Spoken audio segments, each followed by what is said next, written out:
오늘은 최근에 맨유에 부임한 테나흐가 구사하고 싶어하는 축구에 대해서 한번 이야기를 해볼 건데요. 빌드업 축구를 굉장히 즐기는 감독입니다. 이 이유 중 하나는 과르디올라가 미넨에 있을 때 테나흐가 2군 감독이었기 때문인데요. 축구에 있어서 과르디올라에게 엄청난 영감을 받았다라고 저는 생각을 하고 있고, 그렇기 때문에 이런 후방 빌드업부터라든가 전방 빌드업까지 과르디올라가 미넨 시절에서 람을 중앙 미드필더로 쓰는 인버티드 풀백을 했던 느낌을 그대로 아약스에서도 선보이면서 좋은 축구를 구사했던 감독입니다. 그런데 문제는 이제 이러한 축구를 구사하기 위해서는 그 리그의 최고 수준의 선수들을 데리고 해야 한다는 것인데, 아약스에서 좋은 퍼포먼스를 보여줄 수 있었고 우승을 할 수 있었던 이유는 바로 그 리그에서 최상위 수준의 선수들을 데리고 했기 때문에 가능한 것이었고, 그러면 챔스에서는 어떻게 좋은 활약을 했냐 라고 생각을 하신다면, 축구는 흐름이고 분위기를 타게 되어 있기 때문에 리그에서 씹어먹고 잘하고 있으니 그런 시너지가 당연히 이어지는 것도 맞다라고 보시면 될 것 같습니다. 전술 토크를 이제 한번 해볼 건데요. 테나흐 감독님이 즐겨 쓰는 포메이션은 총 3가지가 있습니다. 4-2-3-1, 4-3-3, 그 다음에 4-4-2 다이아몬드 쉐이프를 굉장히 쓰는 것을 좋아하고, 실제로 사용하고 즐기는 후방 빌드업에 대한 패턴에 대한 이야기를 한번 해보도록 하겠습니다.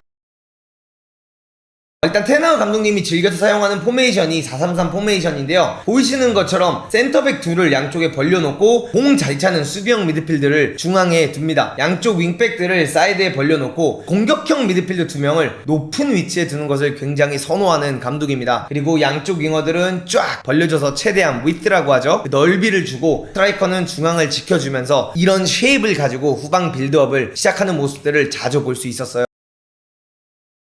이제 이런 식으로 빌드업을 한다고 했을 때 상대가 뭐 4-3-3으로 나올 수 있고 뭐 5백으로 나올 수 있고 다양한 전술을 들고 나오겠지만, 빌드업을 원래 시작할 때 골키퍼가 센터백에게 주면서 하는 경우도 있지만, 요즘의 트렌드 중 하나는 뭐냐면 바로 골키퍼에게 센터백이 볼을 주는 겁니다. 그래서 센터백이 볼을 주면서 벌리게 되고, 이렇게 됐을 때 압박을 골키퍼한테 올 수밖에 없는 상황을 만들기 때문입니다. 이런 이제 상황이 만들어졌을 때 골키퍼는 다시 이 선수에게 리턴을 줄 수도 있고, 반대로 여기서 이런 식으로 압박을 나왔다라는 가정을 했을 때는 안에 있는 미드필더가 살짝 움직여주면서 이 볼을 편하게 받을 수 있기 때문이고요. 양쪽 윙어들이나 이제 공격수들이 이 센터백 2명을 신경을 쓸 수밖에 없기 때문에 오히려 이 미드필더가 굉장히 프리한 롤로 할 수 있다라고 보시면 될 것 같고, 현대 축구에서는 이제 골키퍼가 한 명의 핵심이기 때문에 골키퍼의 위치에 따라서 빌드업 위치가 약간 바뀌기 때문에 공격수도 수비형 미드필더를 잡고 있기가 어렵고, 이런 식으로 앞으로 튀어나올 수밖에 없기 때문에 이 사이 지역에서 뛰는 미드필더를 굉장히 똑똑한 선수를 쓰는 것을 좋아하는 것을 볼 수 있습니다. 그렇다면 골키퍼가 이렇게 공을 다시 받았고 공격수가 압박을 나왔다는 가정하에 이 선수를 가만히 둘 리가 없겠죠. 그렇다면 이제 여기서 상대편 미드필더가 올라와 주면서 같이 압박을 시작하게 되는데, 이런 경우에는 중앙에 있는 미드필더 한 명이 내려와 주면서 서포팅 플레이를 가져갈 수 있지만, 이런 상황에서 안 좋은 것이 뭐냐면 이 윙어가 센터백과 이 풀백의 루트를 막아줄 수가 있고요. 여기서 미드필더까지 딸려 나오게 된다면 사실상 골키퍼가 줄 수 있는 옵션이 많이 적어지고, 그렇기 때문에 테나흐 감독님은 이 미드필더 2명을 아래 공간으로 내리는 후방 빌드업을 즐겨하지 않습니다. 그렇다면 어떤 전술을 쓰냐라고 보시면, 오른쪽 풀백이 됐든 왼쪽 풀백이 됐든 본인의 팀에서 조금 더 공격적으로 잘하는 선수를 앞으로 올리는 편이고요. 그리고 조금 더 안쪽에서 오히려 도와주면서 뛸 수 있는 선수를 안쪽으로 들어오게 만들면서 이런 공간 차지를 하게끔 만드는, 말 그대로 인버티드 풀백을 즐겨 사용하는 모습을 볼 수 있습니다. 그러면 이게 주는 장점이 뭐냐면, 볼이 여기로 연결이 됐을 때 이 선수가 과감하게 나오게 된다고 하면 어떻게 될까요? 상대방 센터백이 끌려 나오게 될 수밖에 없고, 이렇게 됐을 때 상대방 센터백과 풀백의 거리가 굉장히 멀어지기 때문에 바로 여기서 이런 패스가 투입이 될 수가 있고, 이런 움직임을 가져가 줬을 때 위험한 찬스들이 생길 수 있기 때문에 테나흐 감독님은 이 전술을 굉장히 후방 빌드업 할 때 자주 사용하는 모습을 볼 수 있었습니다. 그리고 이런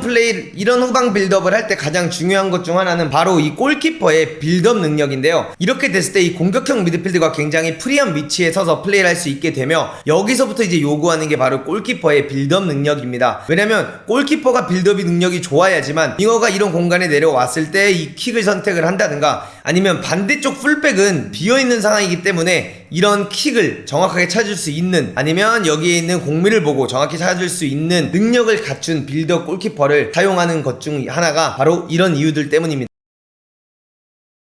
네, 이번에는 전방 빌드업적인 이야기에 대해서 한번 해볼 건데요. 전방 빌드업은 조금 더 디테일한 부분들이 많고 굉장히 재미있는 부분들이 많았습니다. 테나흐 감독님은 이 미드필드 간의 엄청난 로테이션을 요구하는 유형의 감독입니다. 그래서 미드필드들이 일로 움직여지면 윙어가 안으로 들어가고, 윙어가 안으로 들어가게 되면 스트라이커가 공미 자리로 내려와 주고, 그 다음에 또 미드필더가 내려와 주면 이 수비형 미드필더가 예를 들어 올라가 주고, 또 윙어가 안으로 들어가 주면 이 선수가 그대로 나가주고, 이런 공격 지역에 있는 5명의 엄청난 로테이션을 원하기 때문에 이렇게 하기 위해서는 선수들이 각 포지션에서 해야 되는 플레이에 대한 이해도가 높아야지만 할 수 있다. 가장 선호하는 플레이 중 하나는 바로 수비형 미드필더가 이 자리를 최대한 지키면서 플레이하는 것을 굉장히 좋아하는 것을 볼 수 있습니다. 이 이유는 말씀드린 것처럼 센터백 2명과 이 수비형 미드필더로서 이 공격수가 뭐 투톱이라는 가정을 했다면 아웃 넘버죠. 상대방의 인원보다 더 많게끔 하기 위해서 이 수비형 미드필더를 이 피봇에 세우는 것을 굉장히 좋아하고요. 그리고 만약에 상대가 조금 더 미드필더라든가 뭐 윙어가 조금 더 이렇게 올라와 줘서 조금 더 공격적으로 약간 프레싱을 하고 싶어하는 모습들을 볼 때는 오히려 이 미드필더가 아래로 내려와 주면서 좀 바라보면서 축구를 하고 더 넓게 퍼뜨리면서 이런 식으로 상대를 유인해서 끌어내는 경우도 많이 볼 수 있고요. 상대가 이런 식으로 끌려오게 되면 또다시 미드필더들이 이런 식으로 내려오는 것이 아닌 미드필더들은 계속 조금 더 높은 위치를 고수하게끔 만드는 경우가 많고요. 미드필더들이 오히려 이 위쪽 지역, 하프 스페이스 지역에 있게끔 만들어주면서 윙백들이 이 안으로 이런 식으로 들어오면서 오버로드라고 하죠. 또다시 수적 우위를 가져가려는 플레이를 주로 즐기는 모습을 볼 수 있습니다. 이런 식으로 이제 안으로 들어오게 된다고 하면 5대3 상황이 만들어지기 때문에 쉽게 볼을 티키타카, 롬도 하듯이 돌릴 수 있는 환경이 주어지고, 이렇게 돼서 볼이 투입이 돼서 이 선수가 돌아서게 된다면 이 공간에서 맡고 있는 선수는 조금 더 높은 위치로 올라갈 수 있게 되고, 이 수비형 미드필더가 나오면서 압박을 할 수밖에 없는 상황이 되는데, 이런 식으로 됐을 때 여기서 가져올 수 있는 플레이가 어떤 플레이냐면 바로 연결을 해주고 벌려있던 윙어가 안으로 들어온다든지, 아니면 벌려있던 윙어가 안으로 들어오고 이 선수가 벌려주면서 상대방에게 좀 혼란이 되는 플레이를 만들어서 이 볼을 주고 돌려친다든가, 아니면 나가는 걸 보고 이렇게 줘서 여기서 이제 크로스를 통한 공격을 가져가는 경우도 많이 볼 수 있고요. 이런 식으로 이제 탈압박을 해서 나왔다라는 가정하면 이 데일리 블린트 선수가 밀고 올라가고, 선수들이 점점 밀고 올라가 주면서 5명이 여기 핀포인트에 이런 식으로 박혀 있고, 데일리 블린트란 선수가 이 선수들에게 스루 패스를 엄청나게 잘 넣어줄 수 있는 선수이기 때문에 이 전술이 굉장히 잘 통했다라고 보시면 될 것 같아요.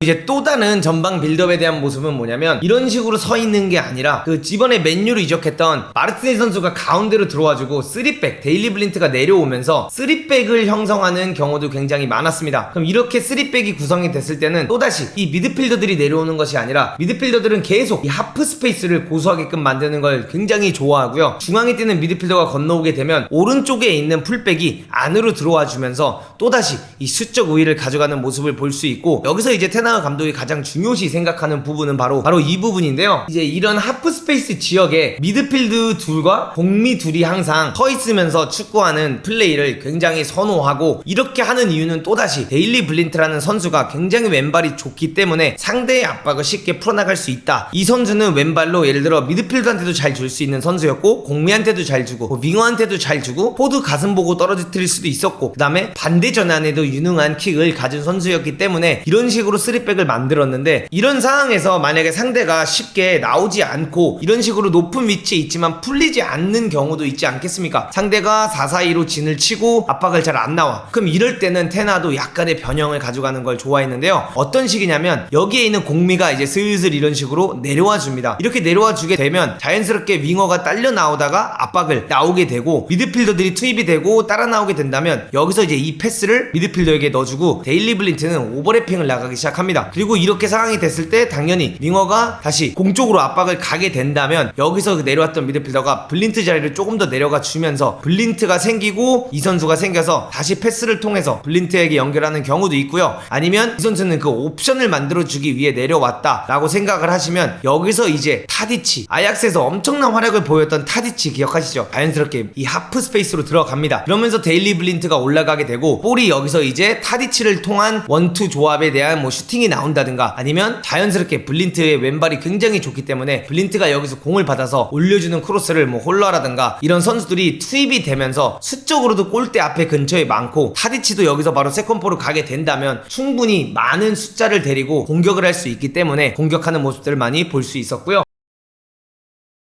그래서 마지막으로 이런 3-4-3 포메이션을 가지고 축구를 하는 경우도 굉장히 많았습니다. 그래서 이 미드필드 간에 이런 로테이션을 통한 경기력을 가져가는 경우도 있고요. 수적으로 3백을 만들어서 벌려주게 되면 가운데 플레이를 중심적으로 가져가고 싶을 때는 오히려 오른쪽 풀백에 있는 선수를 안으로 들여보내고 아래 두면서 한 명이 오히려 서포터로 이렇게 내려와 주면 이 패스가 들어가게 되고, 상대가 타이트하게 붙었을 때는 이 미드필더를 이런 식으로 사용하면서 이럴 때 공미들이 이런 식으로 침투를 해줍니다. 그래서 라인을 순간적으로 무르게 한다고 하면 여기서 가져가는 이 반대 전환을 통해서 1대1 축구를 한다든가 이런 식으로 공격을 해서 상대를 괴롭히고 상대의 전방 지역에서 이런 다양한 로테이션과 움직임을 가져가면서 전방 빌드업을 하는 축구를 좋아하는 감독이다 라고 보시면 될 것 같습니다.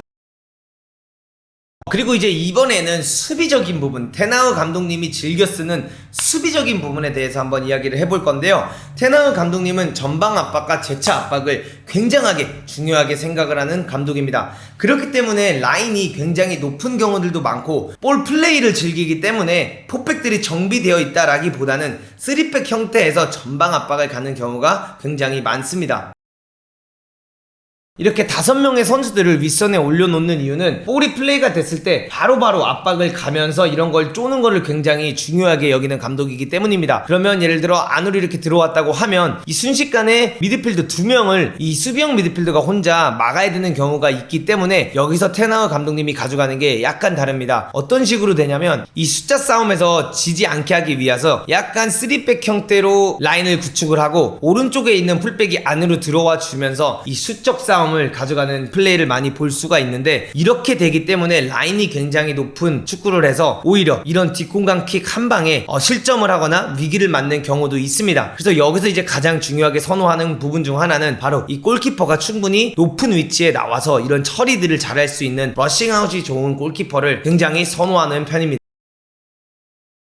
강팀이랑 경기를 할 때는 이 포메이션을 그대로 4-3-3으로 뛰면서 수비를 하는 모습을 컴팩트하게 볼 때도 있고, 아니면 조금 더 집중해서 수비를 해야 된다 하면은 윙어들까지 아예 내려주면서 4-5-1 형태로 단단한 수비를 하면서 플레이하는 모습들도 볼 수 있었습니다. 네, 오늘 테나우 감독님에 대한 전술적인 부분은 여기까지 하도록 하고, 테나우가 현재 맨유에서 하고자 하는 축구는 아마 이런 축구일 겁니다. 근데 현재 맨유에서 브라이튼한테 치고 브랜포드한테 졌는데 이게 구사가 잘 안되고 있는 이유는 제가 다음 영상에서 한번 또 소개하도록 하겠습니다. 감사합니다.